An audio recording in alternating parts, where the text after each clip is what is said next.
प्रशासनिक उदासीनता पई अवहेलित सफीपुर सरकारी प्राथमिक विद्यालय कटक जिला निशंत कोइली शिक्षा मंडल अधीन रे थिबा सरकारी प्राथमिक विद्यालयटी प्रशासनिक दयादृष्टि दूर रे 1972 मसीह शिक्षार अग्रगति निमंते निर्माण होइथिबा ए शिक्षा केन्द्रटी आज अवहेलित अवस्था रे एही विद्यालय रे प्रथम श्रेणी रु पंचम श्रेणी पर्यंत छात्र छात्री अध्ययन करिथांती।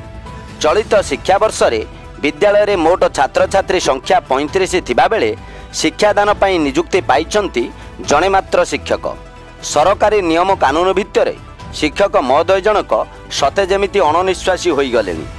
सरकारी कार्यक्रम सांगकु कुनी कुनी छात्र छात्री पाठपढ़ार गुरु दायित्व परितापर विषय पाठपढ़ा जेने तेने प्रकार चलीथिला बेले पिलांक पाठपढ़ा पई आवश्यक श्रेणीगृह एही विद्यालय रे देखिबाकू नाही। गोटिए गृह रे 5टी श्रेणीर छात्र छात्री बसी पाठ पढ़ुथिबार देखिबाकू मिलिथिला एही विद्यालय रे सते जेमिति एक कोचिंग सेंटर रो भ्रम सृष्टि करुथिला। एही श्रेणीगृह रे मध्य छात्र छात्री माने सुरक्षित नुहंती अध्ययन करिबा पई।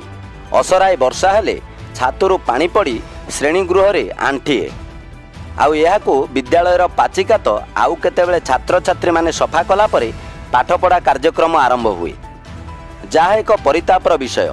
छात्र छात्री कहवा अनुजाई प्रशासन सेमानक पई एक भल श्रेणीगृहर व्यवस्था करंतु तेबे देखा जाऊ केबे सरकारंकर निद भांगुची।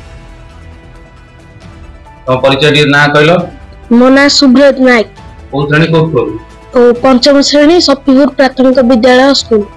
हां कोन कहबो काली वर्षा होतला केमिति पाठ पढुतलो पढी आउ नतला कोन हला पानी बोही की कोदा होतले छतर कोडी सेठू छतर तापरे कोन हला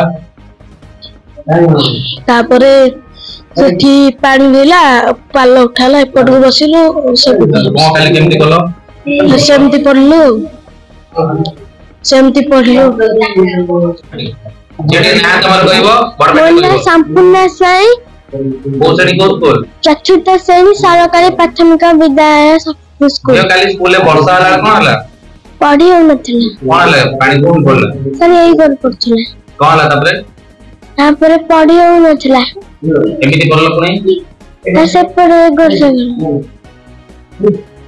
जो वर्षा होतला तो कोन कहबो सरकार को हमें पढ़िया को असुविधा होची हमें पढ़ी पानी तो कोन कले पढ़ी परिबो स्कूल कले। कटक निशंत कोइल रो अमिताभ महापात्रंक रिपोर्ट न्यूज एसएफएन।